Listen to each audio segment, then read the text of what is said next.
We are on Facebook Live and this is Sports All In. At para malaman niyo na live kami, gusto niyo bigyan pa namin kayo ng update sa score ngayon eh. 96-62 San Miguel, fourth quarter na. Well, actually, it's a Saturday. Ang laro ng PBA is happening over sa Inara Center sa Antipolo. Anyway, right now, we are back and so we're still going to be talking more about basketball, Coach Butching, you know. Yeah, of course. We have a guest straight from Guam, USA. Guam! We have the head coach of George Washington Geckos. Palakpakan natin, Coach Lawrence Luces. Thank you. Yeah. Coach Of course, Lawrence Luces. dito pa rin sa atin yung ating host na si Baileys Akot and Carlo Robinson. Si Carlo, familiar siya dahil si Coach Topex, ang father nito, nakapaglaro sa Guam, nagtrabaho sa Guam. He stayed near the house, Yes, right? Remember the dad was talking to you? Kanina, The naval base is near their place. Kaya kanina actually bago umalis si Coach Topex, nag-uusap sila kanina and of course, naalala ko nga yun, I had a chance to be in Guam only once pa lang naman so far. And I could remember that, yung tamuning, akala ko kamuning. Kamunin ko ba? Tamuning, tamuning. Una na yung nagugulat na ako parang sa tamuning. They were talking about this sa people. Tamuning. Kamuning? May kamuning din ba rito sa Guam? Anyway, Coach, welcome and most probably you could tell us about what's going on. The basketball in Guam is like, what? How big is it in Guam? Well, in Guam, we have several high schools, roughly about 13 high schools, including the private. Mm-hmm. And one of the big things that just happened recently was the Oceania games that we've had.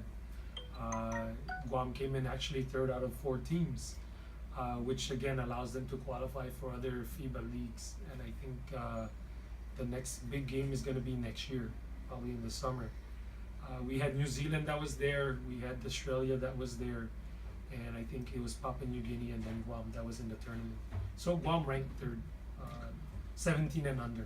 Si Coach Bujing is also you're trying to diba? You're trying to be connected with your basketball program here in Guam also, where you also join competitions there, diba? Basically, they're participating in our Dreamers International Basketball Challenge. Okay. Usually, it's held in Lucban. Being held in Lucban with Mr. Chicoy Capistrano of Batis Aramin Hotel and Resort. So, kailan ba tayo doon? Kailan ba tayo magsasay dyan? Chicoy! Here's the man who can say we got to look back. We have to be there! Where's Chicoy? Come on, Chicoy. Chicoy. Get over here. So, we run the basketball for boys and girls in Guam. For Guam and Philippines, actually it's an international competition. So, for the straight 2 years, his team has been there. His team is okay. He's doing the first year that he played is a very strong team.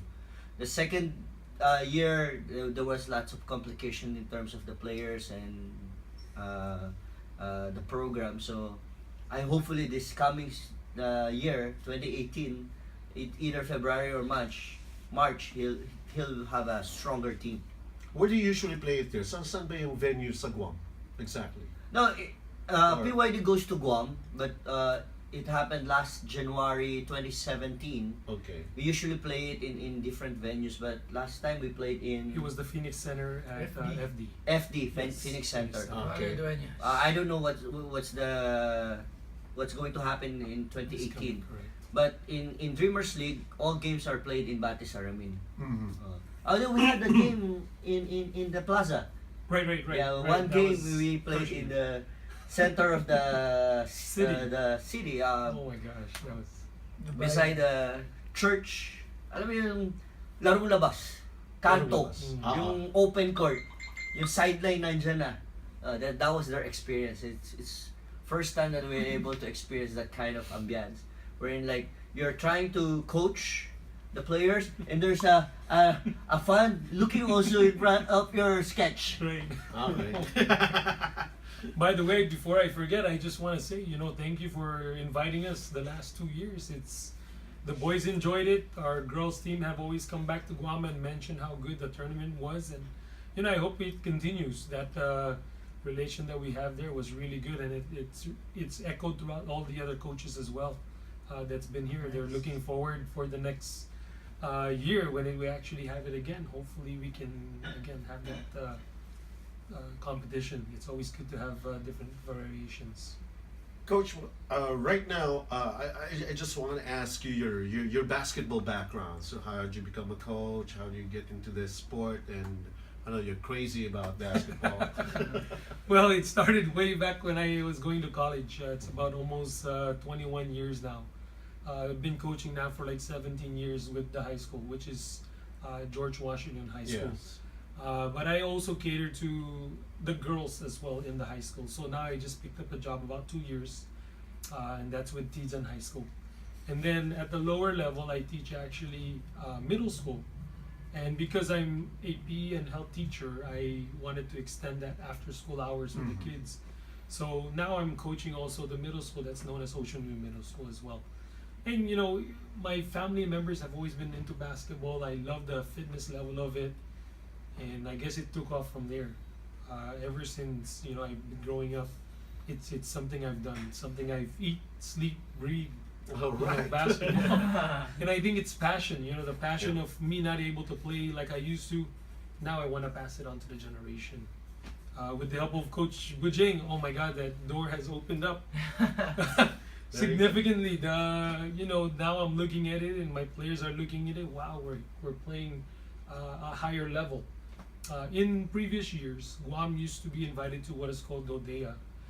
Their tournament, it's called the Far East. Okay. In the Far East, we play a lot of the military bases. Mm-hmm. In Japan, in Korea, in Hong Kong, different parts. And then the Philippines, as a matter of fact, I think the last team was there in 2009. That was Faith Academy. Yeah, usually it's Fate Academy because it's a what do you call this school?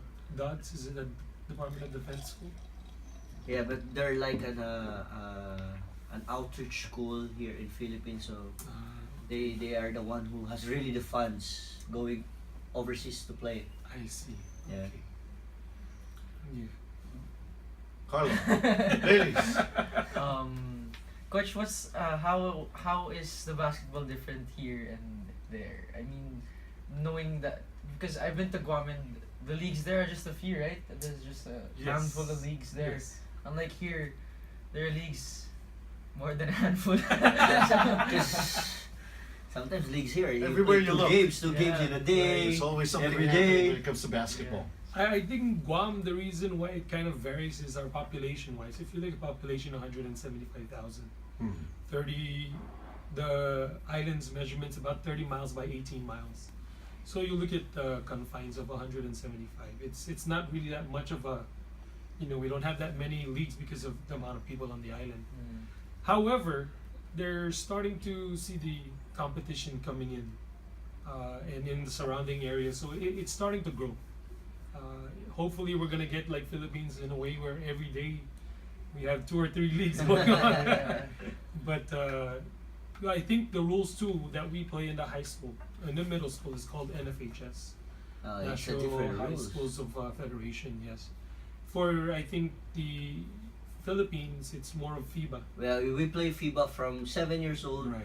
to professional. Correct. That's why the familiarity of the officiating side of the Filipinos are okay, most especially they go to abroad like Jones Cup, FIBA Asia, SEA Games, international rules were okay. Yes. But your rules is completely different. Correct. Most especially during high school. Yes. It's a USA division rule, so Correct. it's 20 minutes, 20 Yeah, minutes. yes. So it's like hard. they're not doing it by quarters. No. Yeah. They can do it per Yes. quarter, but they can do it also per quarter, but 10-10. But at the end of the day, the rules in the fouls are also different. Very Mhm. different. Like us, it's 16 foul or Ours is penalty. Uh-huh. Them in 7 to 10, that's 1-1. Right. When you reach 1-1. 10, that's 2 free throws Two plus free ball throws. possession. Ah, yes. So Oh, it's naalala kind ko. of hard to adjust because Even before, di ba, meron din tayong ganyan, Yeah. di ba? that's the No rules shot of. clock, no shot no clock, shot no clock, no correct. 3 seconds. So it's basically like trying to protect the players. That's why when we played against the Guam teams in GSPN when Yes. PYD went there, I have to get him as my consultant because you gotta have to learn all the rules Right. there. Yes. Players can call timeout there. during Yes. games. Oh, really? Yes. Yes. Yeah, you can call timeout. Anytime you can call timeout and jump ball, you know. So it's kind of hard. How about you, Carlo? Do you have any How question? popular basketball is in Guam? Oh, very popular. Very, very popular. It's probably one of the, if they're, Would you consider it number one? When not it comes really, to sports? the number one right now is they call it American football. Oh, yeah. So American okay. football is one of the most popular. And then it comes Rugby. into, not rugby. Not rugby. Rugby. Rugby is here. Oh. The American football is the one with the. Yeah, no, but like not rugby, No. football. And then now the one Rugby is coming ano up, eh. It's glue. Rugby. Rugby. It's a Philippine rugby. You see that every end of the street. Come on, Benji. Anyway, magbe-break lang po kami. Pag-uusapan namin kung ano talaga yung rugby. Kasi yung popular sport sa Guam. Ito pa rin po, Sports All In. #Sai!